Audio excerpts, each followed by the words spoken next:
Amara La Negra, tú eres tan bella. Wow. Welcome to the show called Checkitow. Oh my God, with a little jingle y todo. Oh, you're putting on the headphones. I was going to say you don't have to put them on because of the hair. I don't have to? No. Do you want to put them on? I don't know. It gives it a vibe like we're actually doing something. Okay, so now we got to talk about the first thing I noticed, which is the hair. The hair. The last time you were here, you were doing a show with us called The Zoo that I host on LATV.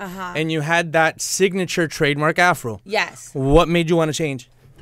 What made me want to change? I mean, I actually did it for an audition for a movie, so it was more like, you know, here's a great opportunity, and obviously as an artist, you know that you have to be able to, you know, change according to whatever job is presented to you. So, if that included me having to change my hairstyle, I was like, all right, cool, that's not a big deal. Like, I always say that my hair is part of me, but it's not who I am.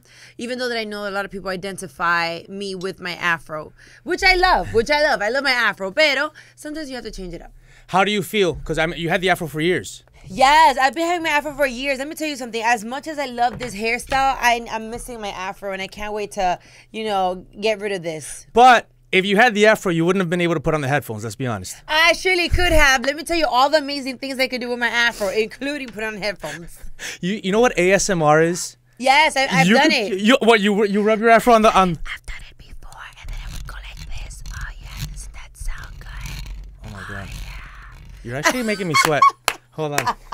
That was awesome. Well, when I first heard it, I was like, oh, this is kind of creepy. But then it got to me. Okay, this is another thing I wanted to tell you. Yes. And I thought I was going to be like the person to tell you this, but everyone in the comment section says this. Yeah. You have the most amazing skin. Oh, my God. You look like a muñeca. Oh, You're a muñeca. And they've even saying in the comment section, they should make an Amara La Negra doll. I would love to. I actually tried in the beginning. And actually last year I tried. And unfortunately, the company we were working with, things didn't work out the way that we planned it. But I still pray that one day I will be able to have Amarita dolls or Amara dolls. So, but was it like a Barbie doll? A Barbie doll. I had a Barbie doll and like a baby doll. But your skin, you gotta get. We're gonna talk about a sponsorship you got going on with Sky Vodka in a second. But you gotta also get like a skincare line or something like that. You know what? We're actually working on that. We're actually working on my own skincare product. And I never noticed about my skin till people started telling me about it. I just thought I was like regular black. No, but it's like, so I'm smooth. Just black, like great. It's just so. It's you know what? But this is actually like a good moment. There's a good conversation. Yeah. Well, because here's the thing. Like every time somebody says, "Oh, nice skin," you think of like the porcelain doll white woman skin. Right. But your black skin is like glistening and perfect. It's and like it's brown. It's like that melanin pop. It's like that chocolatey. Come bite me. Yeah. Yeah. I come get bite it. me. Come bite me. Well, on your Instagram post like a week ago, you were telling people that you bite though. So I you bite? do. Actually, I do bite. Okay, I bite really hard too. That's people are into that now. You know what? Actually, that sounds good. Bite me. That could be the name of the. Oh my God! That's your next song. Oh my God! Or it could be the name of the product. There you go. Skin flawless. Bite me. I like love that. it. Love it. Nailed it. Boom. So you're the face. Speaking of face, because you're using your beautiful face of Sky Vodka. Yes. I like Sky Vodka. Oh yeah, man, let me tell you something. I like Sky Vodka too. I didn't even know that I liked Sky Vodka till I actually started. So they put you on the billboard? Yeah, and I was like, you know what? As a matter of fact, let me start chugging. It's called Proudly American. That's the name of the campaign. I feel like a proud American. I am so grateful to have been born here. And I love the concept that they're doing. You know, I love everything that they stand for. I am glad to be, you know, a part of this amazing partnership with Sky Vodka. It feels so good and it feels so amazing. And never in my life did I ever think that I would ever be, you know, working with such an amazing brand, such an amazing company. I am grateful that they trust me, that they believed in my talent, what I represent, what I stand up for, and they wanted to, you know, unite forces. Right. And nonetheless, obviously, it makes me feel so much better when I'm driving through the highway and I just see my face. I mean, that's even more inspirational. But I feel very blessed, very happy to know that that I'm able to be part of this campaign that talks about, you know, being proud of where you're from, being proud of who you are, and I just love everything that Sky Vodka stands for. Well, you're working your way to being probably the most prominent Afro-Latina since Celia Cruz. Oh my God, amen, Lord. Let's put this out to the universe. Amen, mi señor. That was beautiful words, yes. Because we haven't seen, I mean, in between, because when Celia Cruz came out, there was that image, you know, especially, I'm Cuban, so that was a big thing in my culture, but since you came along, we've had different images of what it means to be Latino. Right. And I think you're breaking that. You know what's awesome? Let's move to Love and Hip Hop Miami. Ay, Dios mío.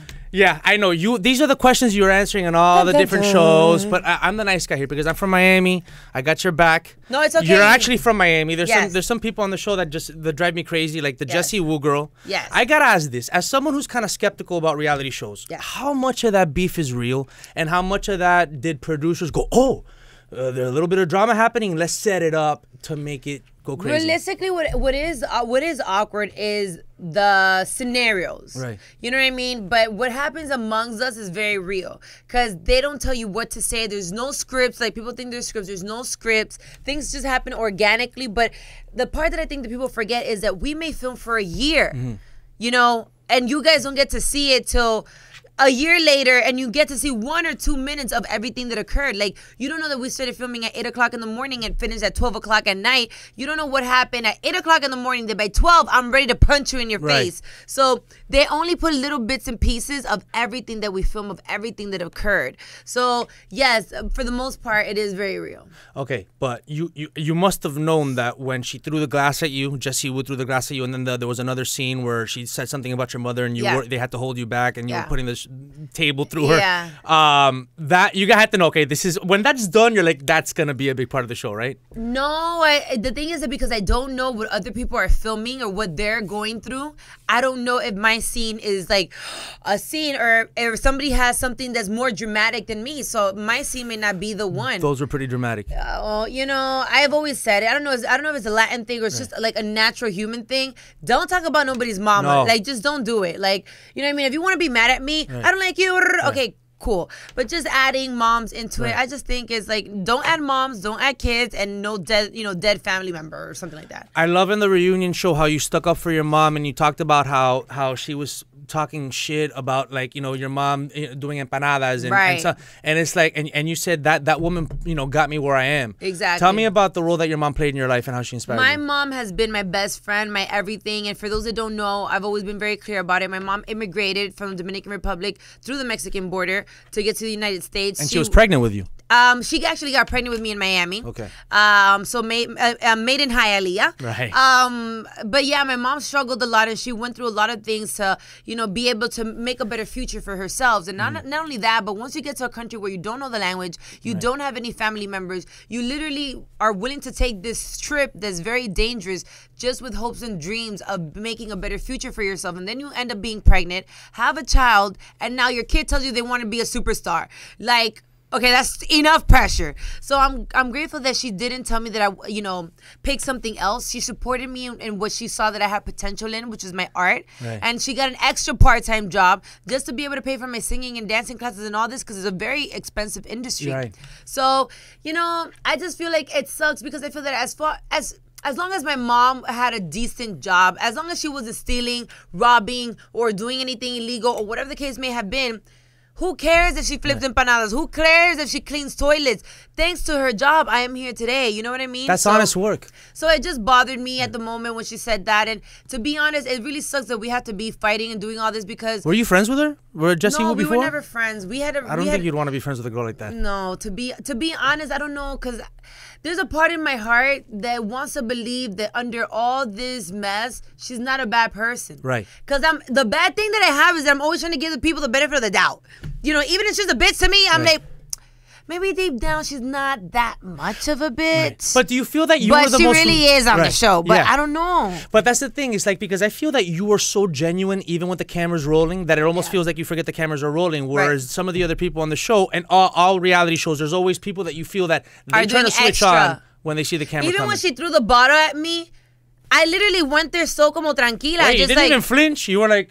Yeah, because it was like, dude, what are you doing? Like, I thought we were talking. I don't know. Like, right now, I don't know if you're flipping out for the cameras or because we were just talking like this. It's like if we're talking, all of a sudden, it's like, but I get it.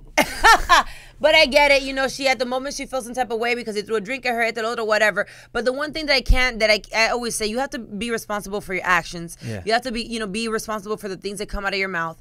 And you know, once you say certain things, just like she's gone on social media, it's just all bad. You know, at this point, I'm already over it. I'm doing great. Totally. No, you are doing great. And well, the cool thing, just wrapping it up on hip hop, Love and Hip Hop Miami. Yeah, for real, because I can't use my airtime. No, totally. To be talking about this bitch. Yeah, no, totally. But I think that you came out the winner. I mean, like in the reunion show, when you look at all the comments, like everybody has your back on that. You know what it is? I think that I'm very transparent and I'm very real. And if I'm wrong, I naturally admit, coño, I fucked up, my bad. I shouldn't have done that, and I'll apologize. Like I'm very mature. Like I can, if I'm wrong for something, which I think that a lot of people are missing out on that, they don't know how to admit it. I messed up. I'm human. This is what happens. And you move forward and you grow and you learn from it. Right. Not everybody's like that. So I've been able to be very transparent. I've been transparent about everything. And I feel that if you don't lie, then you don't have to, pretend to be anything. Right. So this is just me, dude. Like, you see, I'm hustling, I'm struggling, I'm in a better place now. Es como que bien normal. You're so normal, it's not even funny. It's Spanglish, you're the only normal person in the world, I gotta be honest with you. What was it like just being from Miami? I know Trick Daddy, Trina, like I remember growing up on that. What was it like did you meet them through the show? Did you start, did you want to learn from them on the show? I actually had already met Trina because we had the same management team. Okay. And I actually did a song with Trina before Love and Hip Hop. Oh, wow. Trick, I met him on the show. Pero yeah, I heard the music when I was like, young. Obviously, there's a little age gap there. And even though that I grew up very cha-cha, I grew up very Latina, listening to Olga Tañón, and Oscar de Leon, and Marc Anthony. Like, I grew up very cha-cha. Right. So, it was cool to see them and obviously get to know more of their history as artists, because you also have to respect, their history. You can't just be about the hype of what's popping now. They made the way for a lot of new artists. Well, especially from Miami. I mean, listen, you are now shaping up to be the biggest artist coming out of Miami and hip hop, R&B, Latin music. You fuse them all. It's good for you to have a connection to the people that did it 20 years ago, 15 years ago. If they were here in the room, Trina would probably get pissed off that I said 20 years ago. She started calling him out on the reunion thing about 1998. It's like, Trina, that you had a hit in 1998 too. But anyway, your music, you got Unstoppable that came out, the new album. Yeah. Now, one production you talked about, like, growing up on the cha-cha-cha. Yeah. But your music seems to be progressing more towards the hip-hop and R&B as you go along. Not that you still put the Latino thing in there, the Latina thing in there, but do you see yourself gravitating more towards the purity of hip-hop and R&B, more the black sounds than the Latino sounds? No. I don't think I could ever.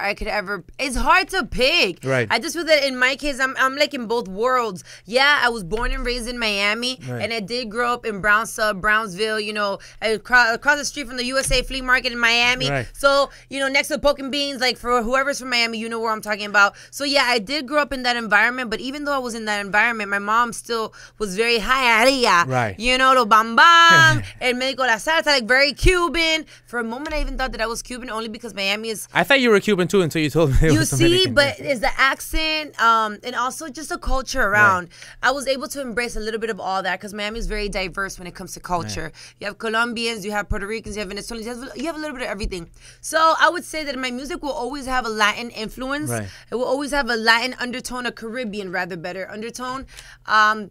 I just feel, I don't know if I could be like hip hop. Right. But you can. I've tried. Because you have moments. I have moments. Like, I can do it, you know what I'm saying? If we gotta do it, good. Or you would say more R&B because you sing more than you rap. Yeah, I say, if I have to rap, we can rap it. But I'd rather sing. Okay. And so, tell me a little bit more about the album. I'm listening to some of the lyrics. These fellas are giving you some headaches, yo. I love to do music that girls can relate to. I think it's really important to do music that the girls can relate to because wherever the girls are at, the guys will follow. Right. So that's perfect. But I first started with Insecure, which is my first English, great song, my first English single. I love that song. It talks about being insecure in your relationship, and I think that every girl and every guy at some point have felt like, I think you're cheating on me. Right. You're doing something. Why are you so suspicious? Like, there's always that, that insecurity. So I thought that Insecure was a great song. Then Understanding came out. Right. And it's true, sometimes you love a guy so much that I'm willing to, like, pop your tires, break your windows, burn your clothes. You're mine. I actually think that's kind of hot. I'm dating somebody right now, and I tell her that she has a bitchy face, and she's like, and I go, no, that's a compliment. I like the bitchy face. Oh, the bitchy face. I don't want you to be a real bitch, but I like you to look like one. You like to know that the potential is there. Yeah, I like a little bit of bite. A little bit, yeah, because then it's a little boring if you're too soft and nice all the time. Girls, take these tips. Yeah. The guys don't like it when you're too soft. Como dice mi mamá. Yeah. My mom says, the more you step on them, the more they love you. Yeah. It's true. As long as you're wearing nice shoes, like good heels. Exactly. So be a little mean, be a little bitchy, pero que a nice bitch. You know what I'm saying? Bring it back, bring it back. You got that. You got that going on. Like, you can be dangerous, but you can also be a good girl when the time comes. Exactly. You can punch them and then just, you know, le pasa la mano. Can I give you some advice? Give me some advice. A slap instead of a punch. A slap instead of a punch is sexier. A punch is a little too real. Bueno, it depends. Maybe that's Opalaka Hialeah. Oh my God, you know that's a great 1, 2, 3. Opalaka Hialeah is the place to go. Ta-ra-ta-ta-ra-ta-ra-ta-ra-ta-ra-ta. Opalaka Hialeah. Oh my God, you really are from Miami. But listen, I grew up in a different part. Let's talk about Miami for a second. Oh my God, only Miami people know that, so that's how I know you're legit. Yeah. But here's the thing. What high school did you go to? Miami Springs. Okay, I went to Belen. Okay. You know Belen? No. It's like it's a all-boy Catholic school. So I was in like that private school, Cubanito scene, St. Brendan, Lourdes, in La Saucera, Coral Gables, Southwest, right. I grew up in Westchester, but I went to school with a lot of little snooty kids from Coral Gables. Okay, look where it got you. Great. Hey, totally. But tell me about the Miami you grew up in, which is a little bit more North Dade. Okay. Right? North Dade. Yeah. So I grew up in, I first grew up in the area of Hialeah. Right. Hialeah, for those that don't know, is very, very Latin. It's like literally the Caribbean in the United States. It's very Latin. You see the women with rollers in the streets, you know, as they scream out the window, "Pásame una taza de azúcar, I need some coffee." Everybody's your aunt, everybody's your uncle. It's like very family oriented. So that's Hialeah. But then at a certain age, we had to move to Brownsville, Brown Sub, which is, you know, more of the African American area. And that's by like Alapata. By Alapata. Alapata is where all the Dominicans is at. Okay. But it was kind of interesting because after coming from Hialeah, now I'm in this environment where like not a lot of people speak Spanish. Everybody looks like me, but everybody speaks only English. Their culture is different from mine, but we look like each other. So I'm feeling at that point confused. Like, what is wrong with you or what is wrong with me? It took some time when you're young to understand that there's other people that look like you, but our culture, everything is different. So I had to adapt to that, you know. It was hard, you know. But, you know, here's one thing I noticed about the dynamic between you and non-Hispanic African Americans, especially African American men, black guys that are not Latino. And I think this is also why you're very important, because you are at the crisscross of cultures. I mean, racially and culturally, right? Right. Like when you were on the Viceland show, Most Expensive is with 2 Chainz. Yes. Remember that episode? Yes, really good. I don't think that these non-Latino black guys are ready for your Afro-Latino energy. You know what I'm saying? You like, notice that. You almost make them seem white. You almost they almost square up, and you're almost like more. You're an added we're layer. We're very feisty. We're very like Latina. Like La Latinas, we ready with it. We got it. You know what I'm saying? So yeah, it was maybe a little bit too much. Were you flirting with him? Yeah, I mean, it seemed like it. I was not. It's just that I'm naturally very bubbly. Like that. I'm very bubbly and very happy. He didn't think he could handle. Let me tell you something. If he thought he could handle you, he'd be flirting back. It's because he made a decision there. He's like, I'm too slow paced for this girl. But isn't he married or something? Okay, fine. But I'm not trying to cause drama. What I'm trying to say is, with all due respect, I know, because we'll talk about the DMs, you and those things. I know. Hell. But I will say this: I feel that added energy, because a lot of these guys are like laid back. Yeah, they got flavor. Yeah, they got color. Right. Yeah, they're not some like square white guy. Right. But then you come along, it's like, whoa, there's a whole other dimension of energy that they're not even ready for. And you almost get them on their heels. That's true. That's why I can come off a little intimidating, and it's hard with the whole dating thing. It's also hard. What's it like to date you? It's great. Look at me. What more do you want? You're beautiful. No, let me tell you something. You're beautiful. You're entera is the word I look for you. Amén. But I gotta imagine a lot of guys are as attracted as they are to you, are a little skeptical about their ability to handle you. Yes, it is true. You know, I will. Even when I go out to the club, I'll do a production, get my hair, my nails, everything. I'm looking fabulous. You know, I wore my waist trainer the whole day, so my waist could be small. Like, I'm perfect. And then I'll look at the guys and they'll look at me, and I see you looking at me and I'm looking at you, and then I do the pretty eyes. I bat them with my long lashes. Nothing. They don't even come to me. And I even be trying to bend over like, nothing. Listen, it's that they are so attracted to you that they're scared. It's not that they're not attracted. It's that they're so scared. So is it better to be ugly? Not ugly, but is it better to be basic? No, I think you're just going to have to go snatch a man. Don't wait for him to come to you because they don't have the balls. I think you need to go grab the guy that you want and just say you're mine. But then here's what happens. If I go get the guy that I want, but he doesn't have the balls to come to me, then I don't want you because you don't have no balls to handle me. Then listen, you're going to have to take your time finding the right guy. It's a little harder journey for you. But when you find them, he's going to be the Mac. You know what I'm saying? You know what? Now that you're doing me the interview, let me do you the interview. Okay, so here goes the question. When it comes to dating, right? If you're dating a woman that's successful, that's great, that's fabulous like me, use me as an example. Right. Would you feel intimidated if the woman makes more money than you do? Okay, so here's the thing. Yes and no. Okay? I'm actually dating someone right now that makes more money than me. And she's, you know, she's... Does she pay the bills? You guys No. I pay for every outing. That's right, girl. I pay for every outing. But like, let's say if we get serious enough to like move in together, hey, she might have to come, you know, mommy war books and say, we're gonna move into a bigger place because I can afford it. But when I take her out on a date, the date's on me. But I'm not intimidated that she makes more. Also, she's helping me with my career, so she wants to help me. You know, she's one of those women, you know.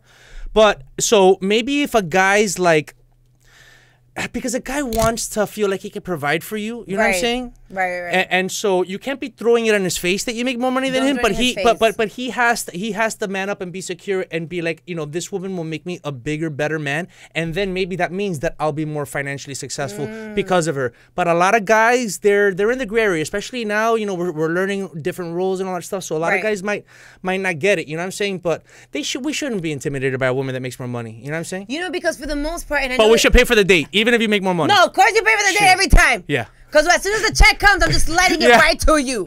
But, you know, these are questions that amongst ourselves as women we ask. And also in cases like myself, where I am a successful woman, I'm very independent. I have a strong personality. Meaning I'm going to always, you know, let you be a man. I'm going to let you handle stuff. But, okay, don't think that I'm going to put up with your shit. No, Papa, you got to go real quick or get it together. So I always wonder, does it make men feel a little bit intimidated if the woman makes more money? If, for example, if I can pull out and pay, oh my God, babe, I saw this Louis Vuitton bag that I want. It's $5,000. Here's my card.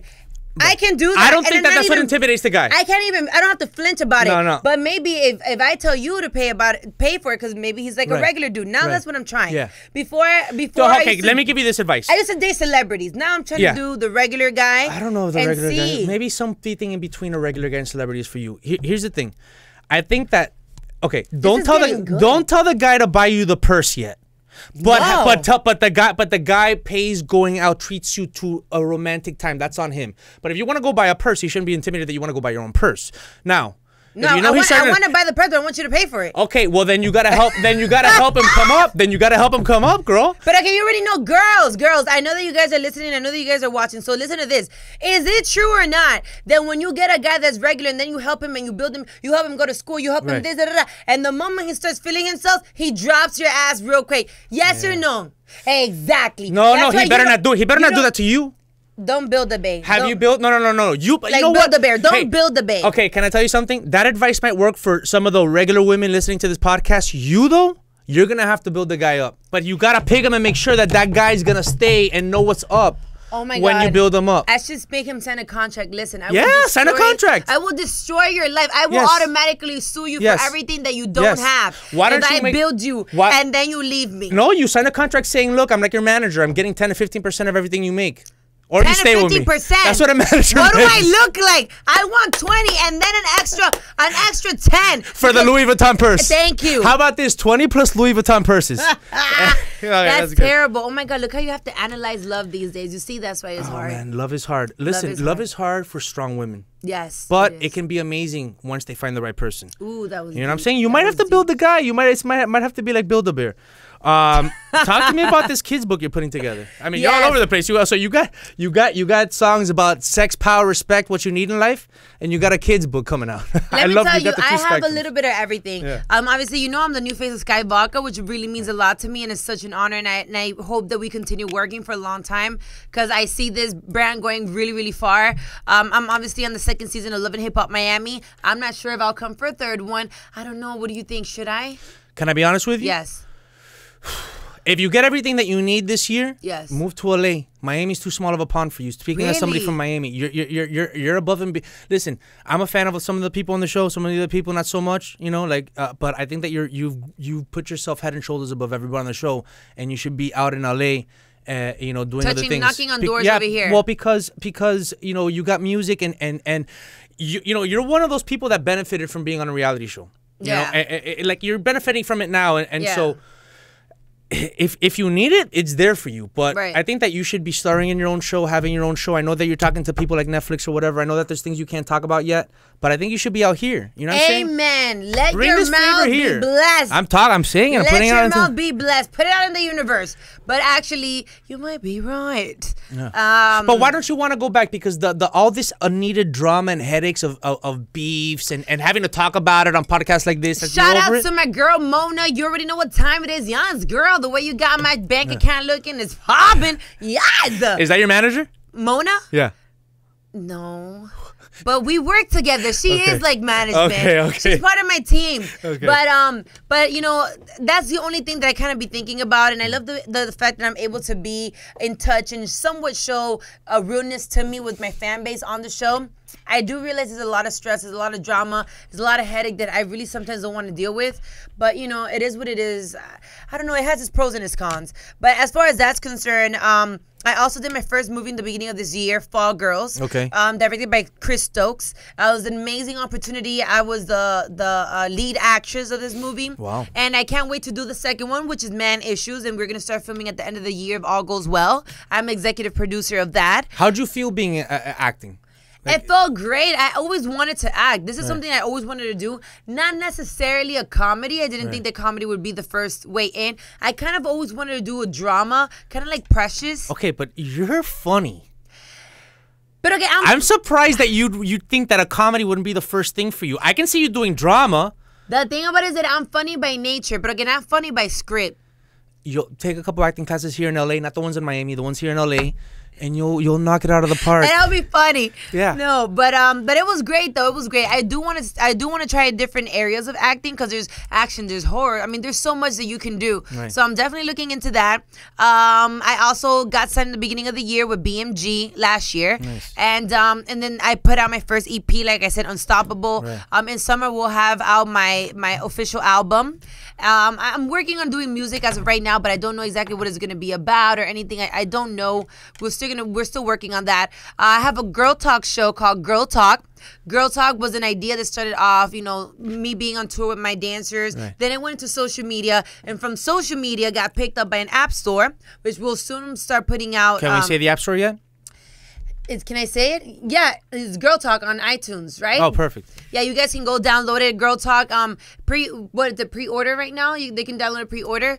But the episodes are really good. It's unfiltered, uncensored. We talk about sex, love, relationship, everything you can imagine. My way. My already way. know. I bet you. See, this is the thing. This is a guy takes you out on a good date, and then maybe there's gonna be some action. But this is, as you say, but it's gonna happen my way. Oh no! And then the guy's shaking in his boots. Oh my God, you're scaring these guys, man. See, I have so much going on. It's such a blessing. We're actually negotiating right now with a major network that also just offered me a hosting job. I mean, there's so many things happening in my life right now. My children's book, Amarita's Way. Amarita's Way is really a book that talks about, it has 3 chapters: self-love, Right. mommy and me, Yeah. and never giving up. The relationship you should have with your mom to me is extremely important because I feel that sometimes we're kind of losing that with social media and everything else. Being able to talk to your mom and your dad, no matter if it's good or bad, like even if you know you're gonna be on timeout, you're gonna get in trouble, still feel open enough to talk to them because nobody else is gonna love you or have better, you know, intentions for you than them. So I would say that loving yourself, you know, loving the texture of your hair, the color of your skin, your body type, that's really important. You know, women feel a lot of pressure, especially from society, to be beautiful, to be a certain type of way. We don't all fit the same patterns, and that should be okay as well. So, and then never giving up. You know, never giving up on your dreams. If you believe in something, if you have a vision, stay focused, disciplined, and determined, and you know, eventually it'll happen. So that's why I did this book. You know, I wanted to be able to inspire and motivate the little girls looking up to me as well. That's amazing. And just I want to wrap up just revisiting this because I'm looking at you and I'm like, you know, you're an amazing woman. You're beautiful. But we're talking about how you sometimes scare off guys. Do you have any matchmakers in your life? Any men or women that are like, oh, I know the perfect guy for you? Oh, yeah. My manager, Julian Booth, he tried it once. It was terrible. It was terrible. I tried going out on a date with some guy that he said, oh, my God, this guy is super good. He's a sports agent. And I was like, oh, sports agent? No, you got to be with a sports guy. Together. What? I think you should be with a sports star, but you're going to think he's cheating all the time. That's the thing. Exactly. The guys that you want to get with, you're going to suspect of cheating all the time. But let me tell you something, Amara. Let's be real. Let's be real. You're not capable of cheating? It depends what cheating is. It depends what cheating is. What if the guy tells you that? I have never. No, that's okay, because I like it when you're transparent. Okay. If you're transparent and you tell me the truth, I can't be mad. I'll be mad if you didn't tell me the truth. You don't think that any guy that's in a relationship with you is gonna be like all nervous that you're meeting all these guys and celebrities and trick daddies taking you on horse rides and stuff? Trick daddy, you should never be concerned about trick daddy. I'm sorry. I know. Because he's my people's. Like, we cool people, we friends. But let me tell you, if you're doing the right things, you should never be concerned. Because to me, it almost feels like the more the men want you, there comes a point where you feel like I already know what you want me for. A lot of them want me for the hype. A lot of them want me to tell the other guy, oh yeah, I smashed the Mara, I hit that, this and that. Do you really like me for me? Do you like me for the hype? Do you like me for my money? Do you like me because I'm the it girl right now? There's a lot of things that as a woman, when you're successful and when you're popping or financially stable, all these other things, those are things you start to question that maybe men don't think that I do. Have you ever dated like a white Cuban guy?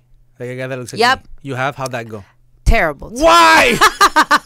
It was awful. You know what? I haven't had a good, and I've been very open. I've dated a lot. I don't like stick to one thing. Caucasians, Latinos, African Americans. I've dated everything. A Russian. Oh my God. How was the Russian? He was very sweet, but like this. Mira, tacaño. Ay, ay, ay. How do you say tacaño? Stingy. No, cheap. Cheap. That's no, funny. And you can't be cheap with me, papi. No. You can't. You cannot because you see me.